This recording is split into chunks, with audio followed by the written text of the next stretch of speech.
Hola, Dios te bendiga. Mi nombre es Raquel Rodríguez Altamirano y amigos, bienvenidos a otro video. El día de hoy me gustaría recordarte que estoy en el proceso de adaptarme y todo, entonces una disculpa por mis cabellos. Me estaba viendo hace rato aquí en el teléfono y se ven mis cabellitos, entonces perdón. Espero no te distraiga y lo que el día de hoy te quisiera hablar pueda ser plantado en tierra fértil y sin distracciones. Entonces, sin más preámbulo, vamos a comenzar. Este fue un mensaje que me tocó compartir a los jóvenes de la iglesia a la cual asistía antes de mudarme acá. Y creo que es uno de esos recordatorios que a veces Dios nos tiene que hacer. Pero siempre me gusta iniciar desde Génesis en orden, hablando sobre cuál era nuestra situación o más bien cuál es nuestra naturaleza como seres humanos. La verdad es que somos pecaminosos, lo sabemos.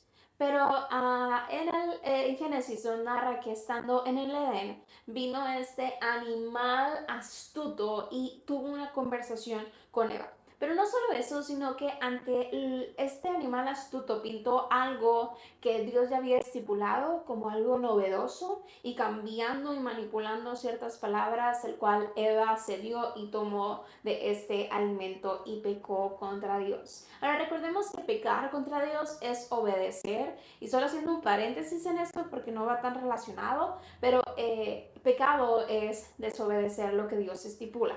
Por ejemplo, si Dios trata contigo específicamente sobre no hacer ciertas cosas y tú lo haces, tal vez no venga establecido en la Biblia, pero es un trato que tiene Dios contigo, entonces si tú no lo haces, es pecar. Es como, por ejemplo, si sabemos que en la Biblia hay ciertos pecados que tienen los 10 mandamientos, o tienes, incluso Jesús lo narra o lo sintetiza en tres y tantas cosas, pero si hay algo que no viene en la Biblia, pero Dios te hace tratar a ti, puede ser un pecado para tu vida porque no estás obedeciendo a Dios. Entonces, pecado es cuando tú tomas o sabes que Dios te está diciendo que hagas algo o que no hagas algo y lo tomas y lo haces o no haces lo que te está diciendo que hagas. Entonces, diciendo esto, cierro paréntesis, de eso no vamos a hablar tanto, sino que esa es nuestra situación. Somos pecadores y todos lo sabemos. El pecado se infiltró a la humanidad de una manera abismal que ahora incluso si nace un pequeñito sabemos que en el momento que ese bebé, que ese niño crezca, ahora él va a empezar a su cerebro a reconocer cuáles son las leyes o cuáles son las cosas que tiene que hacer y cuáles son las cosas que no. Y si él lo toma, sabemos eso. Está teniendo su derecho de libre albedrío de saber qué y qué hacer y qué no hacer. También conocemos que en el Antiguo Testamento se marcan hay cosas que se tenían que hacer cuando una persona no era pura, cuando había pecado. Y más lo enfoca incluso a cuando habla de muerte, algo cuando estaba relacionado a la muerte. Si tú tocabas un animal muerto, si tú tocabas a una persona muerta, si tú tocabas algo que no fuera puro, automáticamente te hacías impuro. Había una impureza dentro de ti. Una de las maneras en las que se trataba de erradicar esta impureza o los procesos que tenían que hacerse para que una persona fuera limpia o pura, nuevamente se tenía que lavar. Si tú tocabas a una persona que ya no estaba viva, tenías que ir y lavarte tu cuerpo, y después de ciertas horas ibas a estar puro nuevamente. Eso también nos habla de higiene, pero claramente es sobre como un ritual, por así decirlo, en el mejor sentido de la palabra, pero era un proceso que tenían que hacer para ser limpios nuevamente. Y entonces, ¿a qué voy con todo esto? Pues básicamente a recordarte que somos humanos imperfectos y que todos pecamos. Desde el principio hemos pecado. Sin embargo, siempre nos hemos tratado de traer juicio a las personas, sabiendo nosotros que también somos pecadores, que también nosotros somos los que fallamos, pero nos encanta señalar y decir, también pecaste.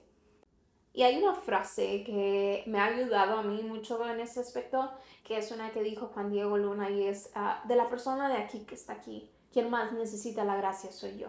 Quien más necesita el amor de Dios soy yo.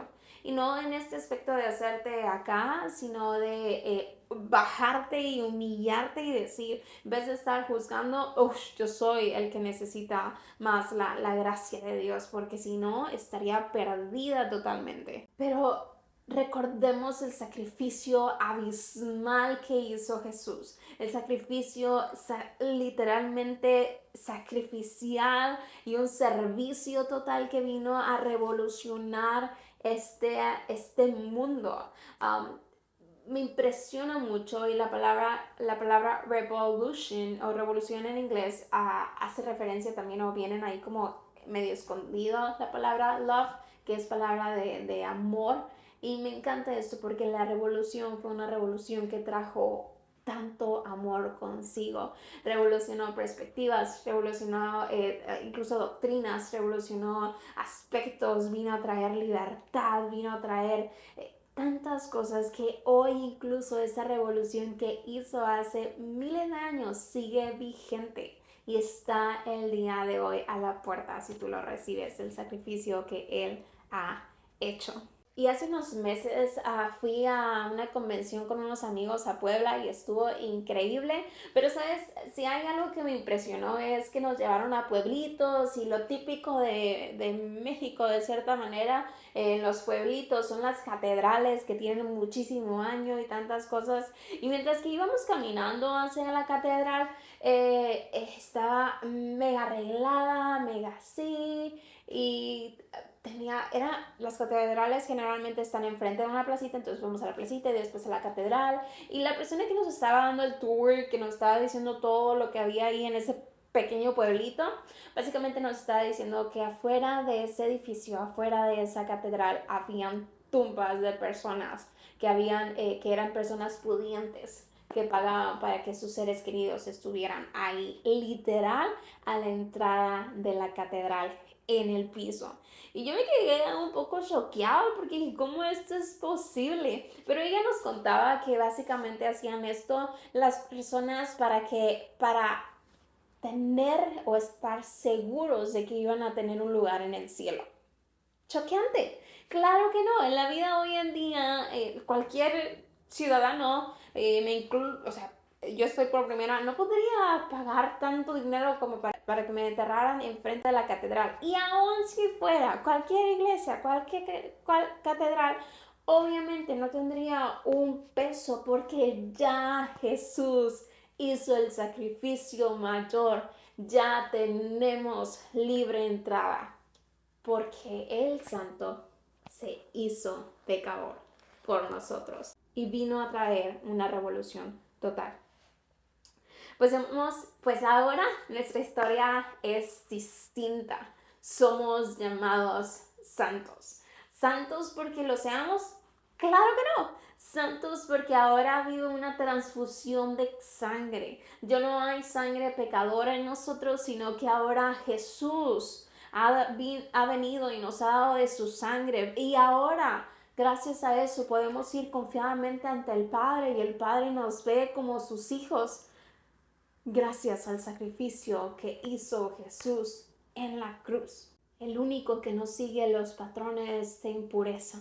Y ahí hay algo que es impresionante, que es básicamente lo que hacía el Espíritu Santo. Te platicaba lo que se trataba del Antiguo Testamento, que cuando tú tocabas algo te convertías en impuro, pero ahora la sangre de Cristo Jesús, la impureza de nosotros, lo impuro que totalmente éramos, fue cubierta, más bien fue quitada de nosotros, y por eso el Padre nos ve con tanto amor. Y después Jesús vino y más bien nos regaló su esencia, nos regaló al Espíritu Santo, y aún más poderoso, porque ahora a través del Espíritu Santo, cuando nosotros tocamos, impartimos de ese poder, impartimos de la pureza del Espíritu Santo, porque lo merezcamos. Claro que no, solo por la gracia de Dios, por la gracia, y porque a Él le place. Y ahora me gustaría recordarte, no se trata de tus flaquezas, no se trata de las cosas malas que haces, se trata solamente de lo que Él quiere hacer. Y me gustaría leerte unos versículos, y el primero está en Deuteronomio 7:6, en la Nueva Versión Internacional, y dice que ahora cuando Dios nos vea a nosotros, ya no nos ve a nosotros, sino que vea la sangre de su Hijo que ha sido derramado por nosotros y está sobre nosotros. Porque para el Señor tu Dios eres pueblo santo. Él te eligió para que fueras de su propiedad exclusiva entre todos los pueblos de la tierra. Deuteronomio 14:2, porque eres pueblo consagrado al Señor tu Dios. Él te eligió de entre todos los pueblos de la tierra para que fueras de su propiedad exclusiva. Sabes, lo sorprendente de ser una nación santa es que es para que anunciemos las grandezas que hace Jesús en nuestra vida. Sí, somos pecadores, pero hay una sangre santa que fue derramada sobre nosotros.